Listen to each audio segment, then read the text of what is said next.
Avez-vous déjà eu cette impression étrange, après une bonne douche, de sentir quelque chose n'était pas totalement net? Comme si une zone oubliée de votre corps vous rappelait son existence par une petite gêne, une rougeur ou une odeur subtile. Après 70 ans, le corps change, parfois de façon discrète mais bien réelle. Les habitudes d'hygiène que nous avions adoptées depuis toujours ne suffisent plus forcément. Certaines parties du corps demandent une attention particulière, car leur négligence peut entraîner de l'inconfort, des irritations, voire des problèmes de santé plus sérieux. Dans cette vidéo, nous allons parler de 3 zones souvent délaissées. 3 petites sentinelles silencieuses de notre bien-être. Vous allez découvrir pourquoi elles sont si importantes, comment bien en prendre soin et surtout comment quelques minutes par jour peuvent transformer votre confort, votre mobilité et même votre confiance en vous. Restez avec moi jusqu'à la fin, car la 3e zone est probablement celle à laquelle vous n'avez jamais pensé. Et pourtant, elle peut influencer votre santé plus que vous ne l'imaginez. Avant de commencer, si vous aimez ce type de conseils qui aident à mieux vivre l'âge avancé, je vous invite à mettre un petit j'aime et à vous abonner à la chaîne. Cela m'encourage énormément à continuer de partager ces leçons de vie et cela permet aussi à d'autres personnes de profiter de ces informations précieuses. Merci d'avance. Alors, plongeons ensemble dans la première zone, souvent appelée le socle de notre indépendance, les pieds. Les pieds sont bien plus qu'une paire d'outils pour marcher. Ce sont eux qui vous portent chaque jour, qui maintiennent votre équilibre, qui vous permettent d'aller rendre visite à vos amis, de faire vos courses, de profiter d'une promenade au soleil. Pourtant, combien d'entre nous leur consacrent vraiment du temps? Bien souvent, après 70 ans, on se contente de les rincer rapidement sous la douche, sans vraiment les observer ni les chouchouter. Et c'est une erreur, car les pieds sont comme un miroir de notre santé. Avec l'âge, plusieurs changements fragilisent cette partie du corps. La circulation sanguine devient moins efficace, ce qui ralentit la cicatrisation. La peau perd de son élasticité et de son hydratation naturelle, ce qui provoque sécheresse, crevasses et callosité. Ces fissures, qui paraissent anodines, peuvent devenir des portes d'entrée pour des bactéries ou des champignons. En parallèle, le système immunitaire s'affaiblit, rendant plus difficile la lutte contre les infections. Je me souviens d'un voisin, André, un ancien menuisier de 66 ans. Plein d'énergie, il avait l'habitude de bricoler dans son atelier. Mais un jour, une simple fissure sur son talon s'est transformée en plaie douloureuse. Pensant que ce n'était rien, il a laissé traîner. Résultat, une infection qui a nécessité plusieurs semaines d'antibiotiques et de soins. Son médecin lui a confié que tout cela aurait pu être évité avec une routine d'hygiène quotidienne. L'histoire d'André illustre parfaitement à quel point les petits détails comptent. Alors, que faire concrètement? La première étape est d'inspecter vos pieds chaque jour. Prenez 2 minutes le matin ou le soir dans un endroit bien éclairé. Vérifiez l'état de la peau, la présence de rougeurs, de cloques ou de zones sèches. Si votre vue ou votre souplesse ne vous le permettent pas, n'hésitez pas à demander l'aide d'un proche. Ensuite, le lavage doit être soigneux. Oubliez le simple rinçage. Utilisez une eau tiède, un savon doux et surtout, n'oubliez pas les espaces entre les orteils. Après le lavage, séchez-les méticuleusement. Beaucoup de gens négligent cette étape et laissent l'humidité s'installer, ce qui favorise la prolifération des champignons. Si vous avez du mal à atteindre vos pieds, une petite serviette à long manche ou même un sèche-cheveux en mode froid peuvent être de précieux alliés. Une fois secs, hydratez-les. Une crème adaptée, sans parfum, appliquée régulièrement sur les talons et la plante, aide à garder la peau souple et résistante. Mais attention, évitez d'en mettre entre les orteils, car l'humidité piégée dans cette zone pourrait causer des mycoses. Le choix des chaussures et des chaussettes joue également un rôle crucial. Oubliez les chaussures trop serrées ou mal ajustées. Elles provoquent des frottements, des ampoules, des corps. Privilégiez les matières respirantes et changez de chaussettes tous les jours, même si elles semblent propres. Une petite astuce consiste à alterner vos chaussures pour leur laisser le temps de bien sécher entre 2 utilisations. Et que dire des ongles? Les couper régulièrement, de manière droite, permet d'éviter les ongles incarnés qui peuvent devenir très douloureux. Si vos ongles sont épaissis, jaunis ou difficiles à couper, un podologue saura vous aider. Beaucoup de personnes âgées hésitent à consulter pour de simples pieds, mais il n'y a rien de banal à cela. Un spécialiste peut vraiment améliorer votre confort et prévenir des complications. Prendre soin de ses pieds n'est pas seulement une question d'hygiène, c'est une manière de préserver son autonomie. Pouvoir marcher sans douleur, se déplacer sans crainte, c'est garder une vie sociale active et une indépendance précieuse. Rappelez-vous, consacrer quelques minutes par jour à vos pieds, c'est investir dans votre liberté de mouvement. Et demain matin, lorsque vous enfilerez vos chaussons, posez-vous cette petite question. Ai-je pris soin de mes pieds aujourd'hui? Vous verrez, ce geste simple peut changer bien plus que vous ne l'imaginez. Après avoir pris soin des pieds, nous devons maintenant nous tourner vers une zone plus intime, parfois entourée de silence ou de gêne, mais qui joue un rôle essentiel dans notre confort quotidien, la région génitale. Beaucoup de personnes, en particulier après 70 ans, hésitent à aborder ce sujet, même avec leur médecin. Pourtant, il s'agit d'une partie du corps qui demande une attention régulière et délicate. Ignorer cette zone, c'est courir le risque de voir apparaître des irritations, des brûlures, des odeurs désagréables ou même des infections urinaires qui peuvent sérieusement altérer la qualité de vie. Avec l'âge, les tissus se fragilisent. Chez les femmes, la ménopause entraîne une diminution des oestrogènes, ce qui rend la peau plus fine, plus sèche et plus vulnérable. Les muqueuses deviennent plus sensibles, les petites fissures apparaissent plus facilement et elles peuvent provoquer douleurs ou démangeaisons. Chez les hommes, la baisse de la circulation sanguine et les changements hormonaux fragilisent aussi cette région. Le système immunitaire, moins performant qu'auparavant, lutte plus difficilement contre les germes. Enfin, la mobilité réduite, les douleurs articulaires ou dorsales, compliquent parfois le geste simple de se laver correctement et la négligence s'installe sans qu'on s'en rende compte. Je pense à Jeanne, 74 ans, une femme vive et souriante. Elle a longtemps enduré des démangeaisons intimes en pensant que c'était normal avec l'âge. Elle n'osait pas en parler, de peur d'être jugée.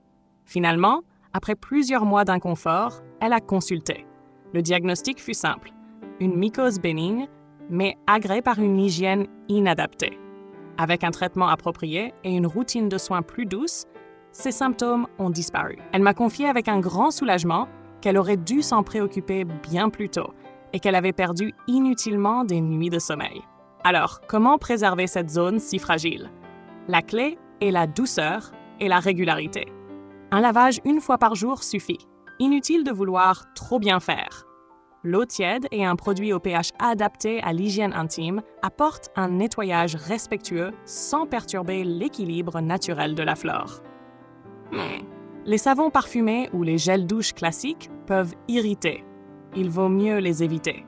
Et pour certaines personnes à la peau extrêmement sensible, l'eau claire seule est déjà une solution idéale. Après la toilette, il est primordial de sécher la zone avec délicatesse. Une serviette propre et douce, tapotée sans frotter, suffit. L'humidité prolongée est la grande ennemie, car elle favorise la prolifération des champignons et des bactéries. Mais les vêtements jouent aussi leur rôle. Les sous-vêtements en coton, amples et respirants, sont les meilleurs alliés pour garder une bonne hygiène intime. Les matières synthétiques ou les habits trop serrés créent chaleur et humidité, conditions parfaites pour les irritations. Changer de sous-vêtements chaque jour est un geste simple mais capital. Pour celles et ceux qui utilisent des protections contre les petites fuites urinaires, il faut absolument penser à les renouveler régulièrement, car les porter trop longtemps accentue les risques de macération et d'infection. Chez certaines femmes, l'usage d'un gel hydratant intime recommandé par un médecin peut soulager la sécheresse liée à la ménopause. Chez les hommes, une crème neutre appliquée délicatement sur la peau externe permet de prévenir les irritations. Il faut aussi savoir écouter son corps.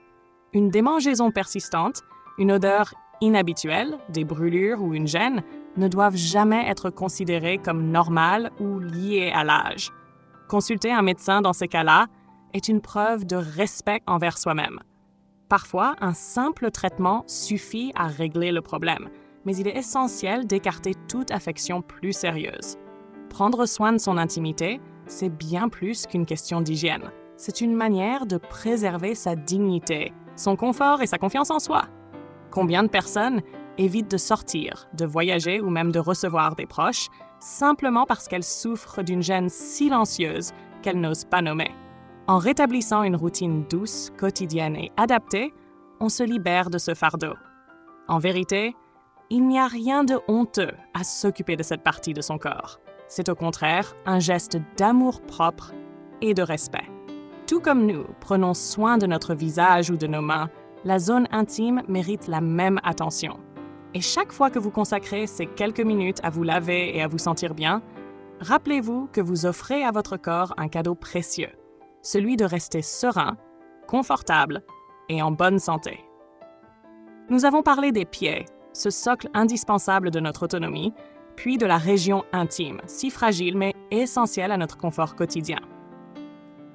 Il est temps d'aborder la troisième zone, sans doute la plus surprenante pour beaucoup d'entre vous, car elle ne fait pas partie des routines habituelles d'hygiène. Les oreilles.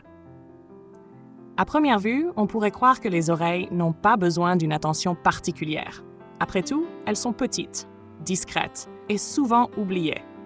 Pourtant, avec l'âge, elles deviennent un véritable terrain de fragilité. Non seulement parce qu'elles participent à notre audition, mais aussi parce qu'elles influencent directement notre équilibre. Une oreille négligée peut être source de démangeaisons, de bouchons de cérumen, d'otite ou encore de vertige qui limitent la mobilité et augmentent le risque de chute. Beaucoup de personnes âgées connaissent cette situation. Une baisse brutale de l'audition, comme si l'on portait un casque étouffant, accompagné parfois d'un bourdonnement gênant. Dans la majorité des cas, il ne s'agit pas d'une perte d'audition irréversible, mais simplement d'un excès de cérumen. Ce fameux bouchon est pourtant évitable avec quelques gestes simples. Je me souviens d'Henri, 78 ans, un ancien professeur de musique. Pendant des mois, il pensait que son audition déclinait et il en était profondément attristé, car la musique était toute sa vie. Il s'isolait, parlait moins avec ses amis, n'allait plus au concert. Un jour, poussé par sa fille, il consulta un ORL. Le médecin retira un énorme bouchon de cire, et en quelques minutes, Henri retrouvait presque totalement son ouïe. Son sourire ce jour-là en disait long. Il avait l'impression d'avoir retrouvé une partie de sa jeunesse. Les oreilles produisent naturellement du cérumen, une substance protectrice qui empêche les bactéries et la poussière de pénétrer trop profondément. Ce n'est pas une saleté, mais un mécanisme de défense. Le problème apparaît lorsque cette cire s'accumule, sèche et forme un bouchon.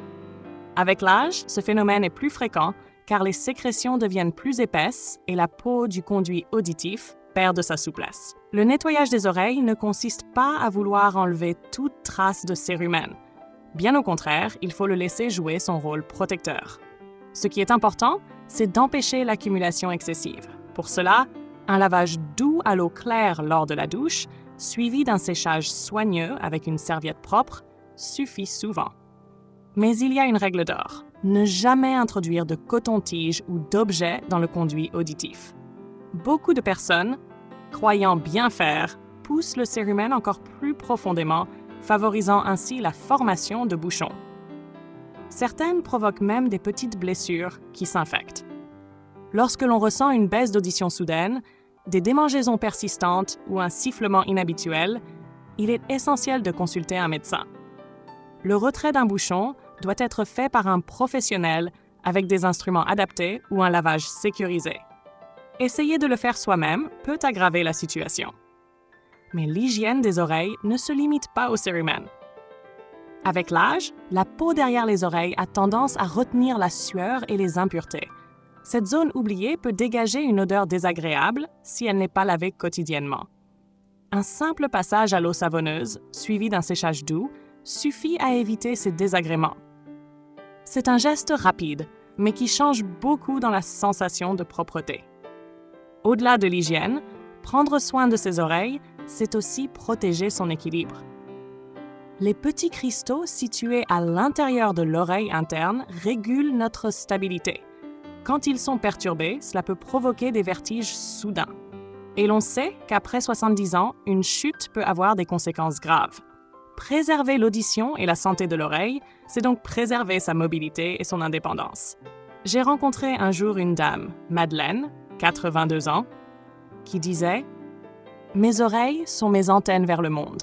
Quand elles vont bien, je me sens connectée. Quand elles vont mal, je me sens isolée. » Ces mots sont d'une grande justesse. Entendre une conversation, écouter la radio, percevoir la voix d'un petit enfant, ce sont des trésors du quotidien que l'on ne peut pas se permettre de perdre par négligence. Prendre soin de ses oreilles chaque jour, c'est donc bien plus qu'une question d'hygiène. C'est protéger un sens vital, maintenir sa sociabilité et sa joie de vivre. Cela demande à peine quelques minutes, mais les bénéfices se comptent en années de confort. Nous arrivons ainsi à la fin de notre voyage à travers ces 3 zones du corps qu'il est crucial de nettoyer avec soin après 70 ans. Les pieds, gardiens de notre mobilité, la région intime, source de confort et de dignité, et enfin les oreilles, nos portes vers le monde et notre équilibre. Ces gestes simples, intégrés dans une routine quotidienne, sont des alliés précieux pour rester actifs, sereins et en bonne santé. Alors, la prochaine fois que vous prendrez votre douche, rappelez-vous de ces 3 parties. Accordez-leur l'attention qu'elles méritent. Car vieillir en bonne santé, ce n'est pas seulement une question de médicaments ou de régime compliqué, c'est aussi une affaire de petites habitudes d'hygiène qui changent tout. Et si cette vidéo vous a été utile, n'hésitez pas à cliquer sur « J'aime » et à vous abonner à la chaîne. Ensemble, nous continuerons à partager des conseils simples et concrets pour mieux vivre chaque étape de la vie. Prenez soin de vous et à très bientôt pour de nouveaux conseils.